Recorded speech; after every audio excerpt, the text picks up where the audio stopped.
आगीत भस्मसात झालेलं घर आणि मदतीचा देवदूत ठरले ॲडव्होकेट राजीव साबळे. 51,000ची मदत देत अंधारात प्रकाशाचा दिवा. हरवंडी निजामपूर परिसरात सोमवारी उशिरा रात्री अचानक उसळलेल्या आगीनं परशुराम मानकर यांच्या संसाराचं स्वप्न क्षणात राख केलं. शॉर्टसर्किटचा ठिणगीच्या स्वरूपात आलेला आपत्तीचा हा महाकाय स्पार्क काही मिनिटातच घराला भस्मसात करून गेला. जीवन जगायला लागणाऱ्या वस्तू, भांडी, कपडे, धान्य, पिकलेल्या आशा आणि उद्याचा आधार सगळं क्षणात जळून खाक झालं. मानकर कुटुंब बाहेर उभं, डोळ्याच्या समोर जळता संसार पाहत निशब्द, आणि रात्रीच्या काळोखात त्यांच्या डोळ्यात मात्र चौफेर अंधार होता. क्षणात उद्ध्वस्त झालेला संसार होता. आगीचा मोठा भडका अचानक उठला.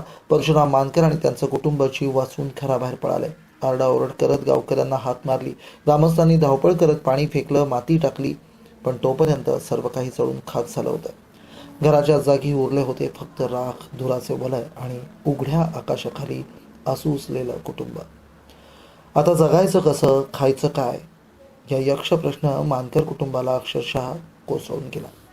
तेवढ्यात आले देवदूत. ॲडव्होकेट राजीव साबळे धावून आले. हा दाहक प्रसंग समजताच ॲडव्होकेट राजीव साबळे हे जणू देवदूतासारखे घटनास्थळी पोहोचले. दुःखानं गलबललेल्या या मानकर कुटुंबांकडे त्यांनी एक नजरेनं पाहिलं आणि न शब्द न दाखवायचा दिखावा, तत्काळ मोठीच मदत त्यांनी पुढे केली. 51,000 रुपये रोख, 100 किलो तांदूळ, 20 किलो डाळी, 10 किलो तेल, जीवनावश्यक वस्तू. ही मदत ते देताना त्यांच्या आवाजात फक्त एकच भावना होती, तुम्ही एकटे नाहीत, आम्ही आहोत.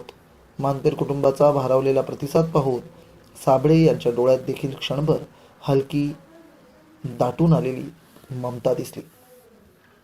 आपले उपकार आयुष्यभर विसरणार नाही, मानकर कुटुंबाचा हुंदके देत प्रतिक्रिया दिली. या अचानक मिळालेल्या मदतीमुळे परशुराम मानकर यांची सौभाग्यवती डोळे पुसत पुसत म्हणाल्या, साहेब, आम्हाला काय उरलं होतं, हेही नाही तेही नाही, आपण दिलेले हे आधार आम्ही जन्मभर विसरणार नाही. त्यांचे हुंदके, हात जोडलेली विनम्रता आणि जळलेल्या राखेत उभा असलेला थरथरता संसार पाहताना गावकऱ्यांच्याही डोळ्यात पाणी आलं.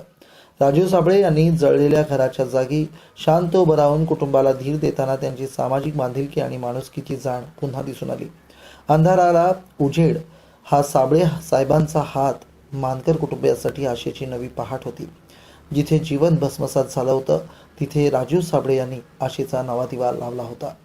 ही मदत फक्त आर्थिक नव्हती, ती होती आश्वासक उपस्थिती, मानवी संवेदना आणि उद्ध्वस्त कुटुंबाला नवजीवन देण्याची उबदार साथ सोबत होती. ग्रामस्थ एकच बोलत होते, अशा माणसामुळे समाज अजूनही जिवंत आहे. बघा मावशी, इकडे साहेब राहायचे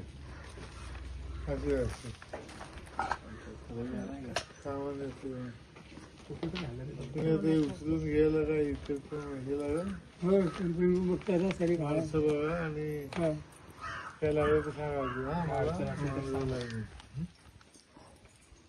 नंबर घेऊन ठेव. असं मागे येते ना, मागे जातात आहे ना, मागे जागा आहे, पडवी आहे ना, जेवण काय ते वाटली अशी त्याला काय लागले माणसं तुम्ही कुठे गेले?